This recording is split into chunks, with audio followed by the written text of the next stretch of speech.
Welcome to Eagles, Globes, and Anchors, the strategically minded podcast of the Marine Corps War College, covering the intersection of strategy, security, and warfare. Welcome to Eagles, Globes, and Anchors, the strategically minded podcast of Marine Corps University. Today we're discussing how MCU responded to a pandemic and our plans for the upcoming academic year. My guest today is Brigadier General J. Bargeron, Commanding General of Education Command and President, Marine Corps University. Brigadier General Bargeron enlisted in the Navy in 1984 and was then commissioned in the Marine Corps as a second lieutenant in 1989 after graduating from the University of Florida. His command tours include platoon and company-level commands in 2nd and 8th Marine Regiments, commanding officer of 2nd Battalion 8th Marines, CO of 7th Marine Regiment, and commanding officer of Special Purpose MAGTF Crisis Response Central Command. Brigadier General Bargeron's operational deployments include Operations Desert Shield and Storm, the Haitian Migrant Relief Operations in Guantanamo Bay, Cuba, Operation New Horizons in Port-au-Prince, Haiti, Operation Iraqi Freedom, Operation Enduring Freedom, and Operation Inherent Resolve. His last assignment was as U.S. European Command as the Deputy Director of Plans and Operations J3. Brigadier General Bargeron, thanks for coming on the show. Well, thanks for having me. I'm pretty honored to be here. I know you've had Navy's Chief Learning Officer recently, Mr. Kroger, and General Mullen, my boss, and Ambassador Eikenberry not long ago. So I'm pretty stoked to be sitting in the same chair. Before we start our discussion, can you tell us a little bit about your background in PME? You have an ops research degree from NPS, and you're a SAW grad.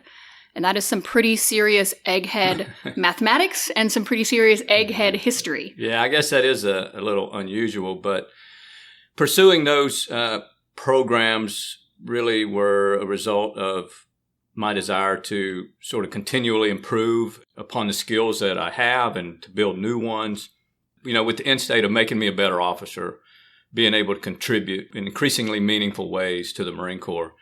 As an infantry officer going to the Naval Postgraduate School in the early 90s, that wasn't a particularly career-enhancing move to make. I think we've made a lot of progress in terms of shepherding Marines through different parts of their careers. But I had a mentor in college who was an infantry officer and a former infantry officer and had an NPS graduate. And he inspired me with his professionalism and his leadership. And so that was obviously a motivation. Quite honestly, another motivation for going to NPS was the drawdown after Desert Shield, Desert Storm.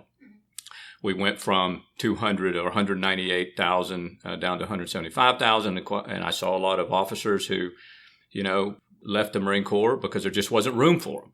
And so I thought that it would be more valuable for me to go build a different skill set. And Naval Postgraduate School offered an opportunity for that. Something more than just going to Parris Island or SOI or the basic school like a, infantry officer normally would do. So it was, again, a way to improve, my skill set and value to the Marine Corps. I looked at the School of Advanced Warfighting, saw very much the same way in that I'm at command and staff, and I see this impressive group of officers and saw a year ahead of me and thought that was truly a valuable way to contribute to the Marine Corps as well. And so, I tried out for the team, so to speak, and I was lucky enough to make it. Well, and you had some pretty good company that year. You were there with now Major General Mick Ryan, right, from Australia? That's right. And Major General Chip Bierman as well. He's our CG, Mick Rick here, recruiting command. So incremental improvement, I think, it's a slogan of mine. It's sort of, I think, the path to success for organizations, and the same is true for individuals. So along that theme, when you came to us last summer, you had identified 4 priority areas: students, faculty, curriculum, infrastructure. As a strong proponent of continuous improvement, how are we doing? Are we making progress over when you arrived here last summer? Well, no doubt. And the proof is in the pudding. I'll start with students and faculty. The proof is really in the pudding when it comes to our students and faculty. I mean, I just talked about incremental improvement, continuous improvement, but it's important to note what we start with here at the Marine Corps University in terms of our students and our faculty. First, we start with top performers that come to us from the fleet as students. And we have a dedicated faculty that really want to be involved in professional military education, especially our civilian faculty, who could be doing in the more familiar surroundings of civilian academia. So they come here, it's a different skill set, they want to be here, they want to develop it. So it requires some additional effort and certainly, again, a desire to be here. So I can't say enough about how they have performed this year. Again, I knew we had a good team, but the way they were able to shift from remote learning to remote learning speaks volumes to their dedication and their talent. And it's not an easy thing to do, but they made it look easy. And it was all done and done well, both the faculty, staff, and the students, who, by the way, students, maintaining their focus and engagement throughout this, pretty big change. All the better for it. They performed well. They got better all the time. They have developed some new skills as a result and honed a lot of old skills. So I'll hit curricula real quick. Already strong as well, but we have just completed our curriculum review process, and all the schools have concrete plans to get better next year. More emphasis on naval and joint integration, wargaming, small group problem solving, all things that were mandated really by the Commandant's planning guidance. The Commandant's planning guidance specifically tasked us to make PME more rigorous, make it as rigorous as possible was the Commandant's guidance. And I interpreted that to mean figure out ways to make this really great program even better, because the challenges of the future are going to demand it of our students. So we're focusing our efforts at the university level. I just talked about the schools all having concrete plans. At the university level, we're going to focus on assessment and evaluation. That is improving our analytic game in terms of assessing both our programs and our students. We'll focus on reviewing the effectiveness of our teaching methods and then enhancing faculty evaluation and development as well. You'll also see a MAR admin this summer that will announce that all OPME students next year will receive observed academic fitness reports, which will more accurately and meaningfully evaluate their performance in their PME year. And will that be true, sir, for the observed fit reps of just the Marines coming to MCU, or is that true of Marines who are at NPS and Army War College and the sister service schools? All of those. Oh, great. Yes, it will. Mm-hmm. So the MAR admin will lay out all of that. There will also be a requirement next year for all command and staff colleges to participate in the master's program, which has been optional to date, as you know. So a lot of good movement in the curriculum, even though it's good. We're focusing on areas where we can get better. And so great efforts there. Lastly, infrastructure, which includes physical facilities, but also our information and educational technologies. If there was an area that I thought we could step up our game a bit more, it was here. And that's not because our team wasn't doing a good job. It's just that it's exceedingly challenging area to keep up with. And so the team put together an IT/ET master plan this year, and we're already moving out on phase 1.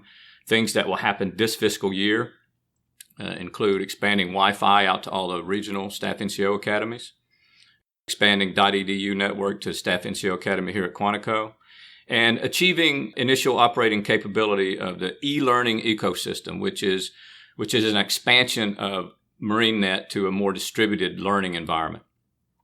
It'll have a single sign-on portal that will provide access to self-paced learning opportunities, which will be legacy MarineNet, but also instructor-led learning, both synchronous and asynchronous via Moodle learning platform, virtual learning environments using Adobe Connect, marine video services, YouTube-like capability, which will allow user-created content, and finally some data analytics. But all of that, in a single place. So bringing a lot of capabilities into one place for our lifelong learners.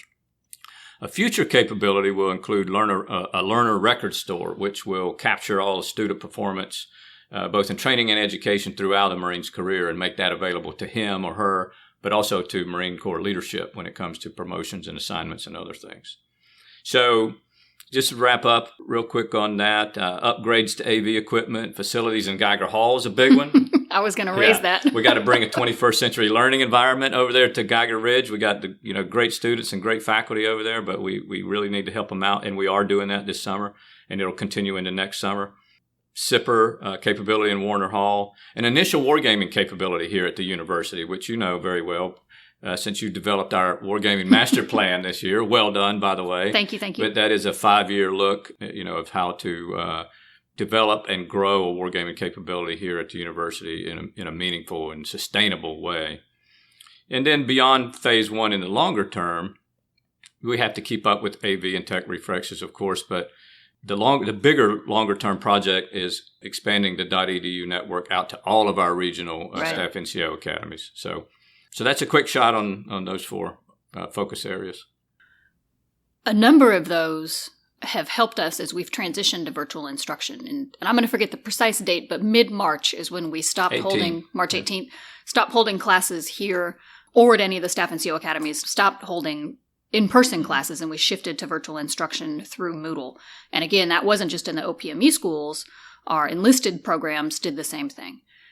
I have been amazed, not surprised, but it has been incredible how seamless that transition has been. And part of that, I think, is because CDET has done so much spade work already, bringing us to a point where we have the systems and the processes and the resident knowledge in place to make that transition quickly. And part of it is I think we just have very dedicated faculty and students who are just going to figure it out, and they have a can-do attitude, and they'll just figure it out if there's something that they don't know. One thing that I'm invested in is making sure that even if we never have to do this again, so we don't have to shift to virtual instruction in the fall, we can continue with in-person instruction. We learned some really valuable lessons, I think, during this period that should help inform resident instruction moving forward. Do you have any of those takeaways that you want our programs, our school directors, our deans, our faculty to carry forward into the next academic year?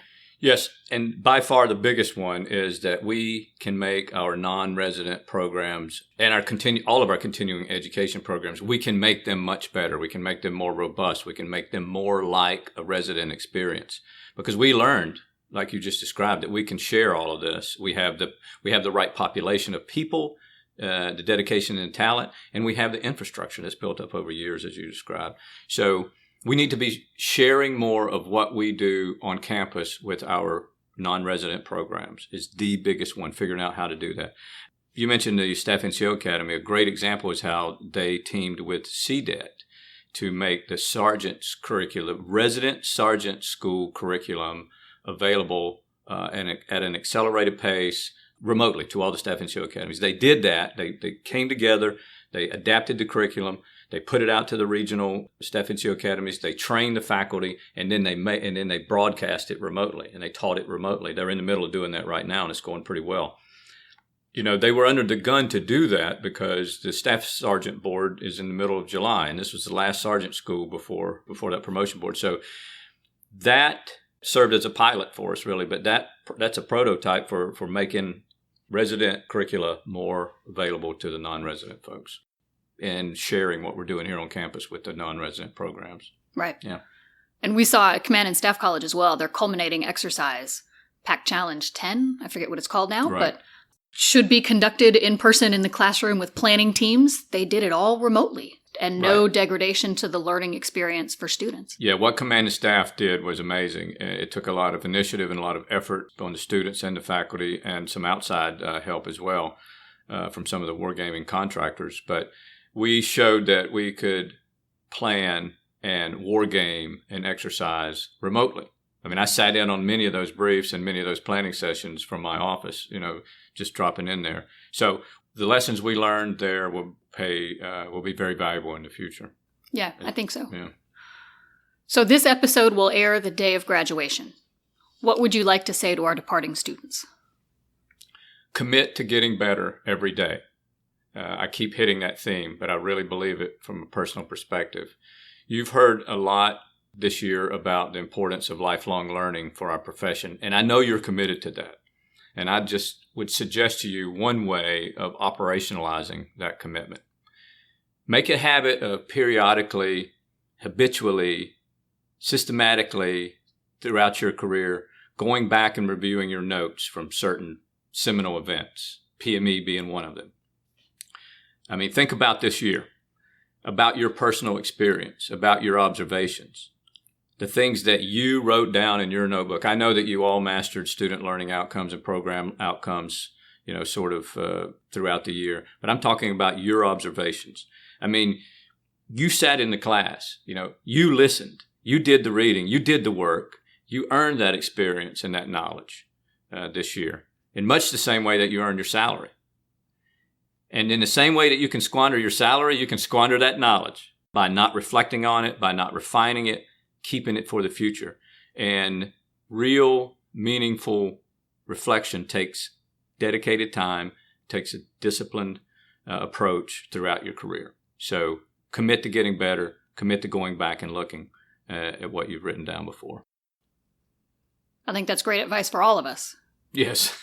I fill notebooks up in meetings with different notes that I take, and then once a notebook is full, I put it away, and it's very rare. Never to be seen again. Never to go back to it, yeah.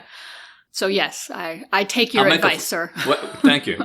Let me make a quick further point on that is you will go back and you will see those notes in a different light 5 years from now. And from old notes, you will get new knowledge. And so it really is like a continuum, just like your, savings and investments should pay you back. I believe that what you put in PME will pay you back as well, if you give it a chance.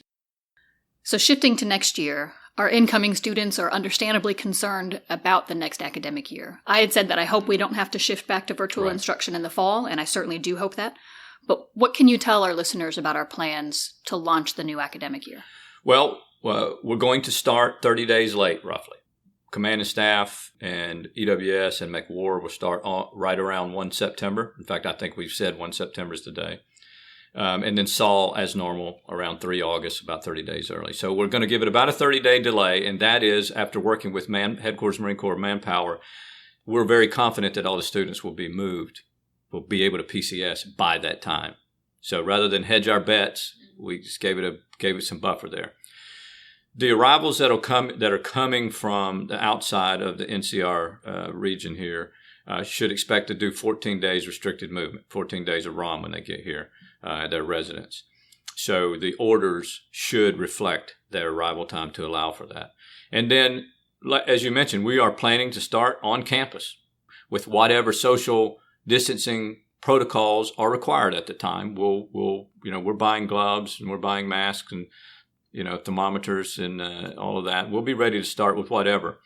But we are also enrolling folks in, .edu and the Moodle in case that we do need to have a virtual start because we clearly know how to do it, so we can do that.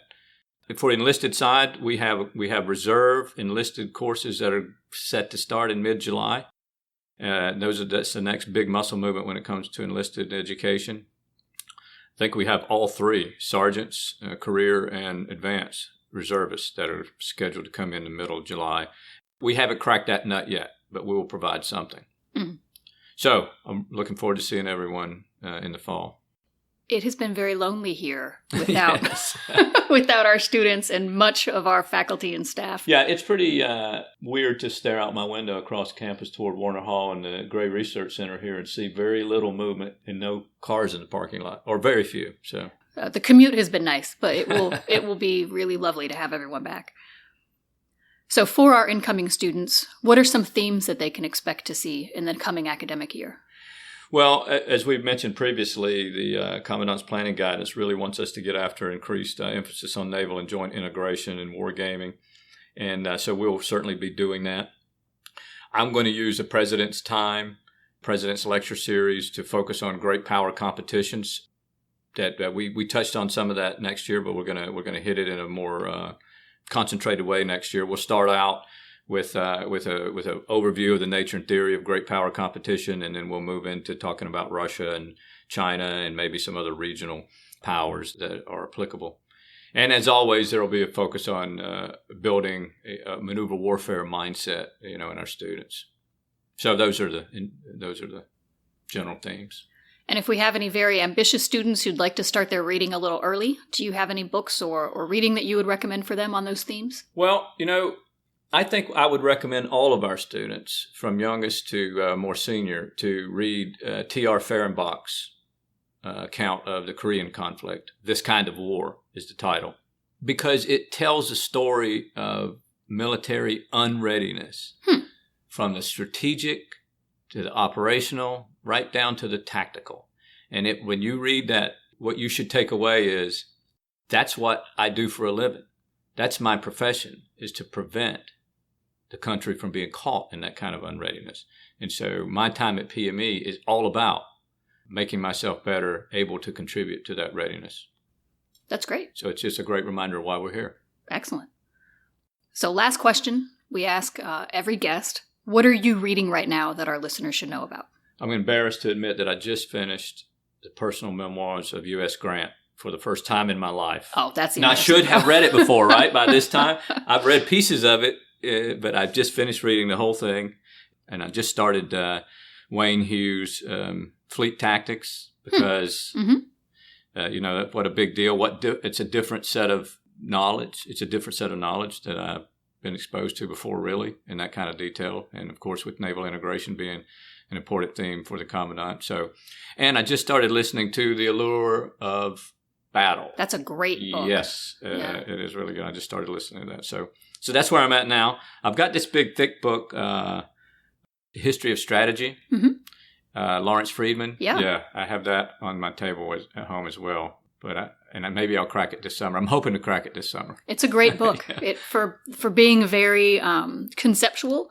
He's a remarkably strong writer. It is a very accessible book to read. It's well, I read the conclusion this weekend, so now I'll go back. That's a good way. Yeah. So just to get, so that's what's on my plate right now.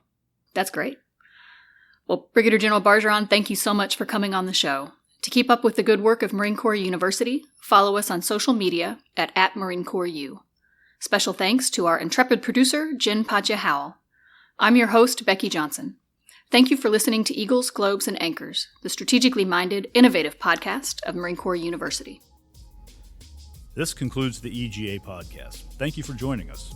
The views expressed in this podcast reflect those of the speakers and do not necessarily reflect the views, policies, or positions of the United States Marine Corps or the Department of Defense. You can follow the Marine Corps War College on Twitter, Instagram, and Facebook at McWar College.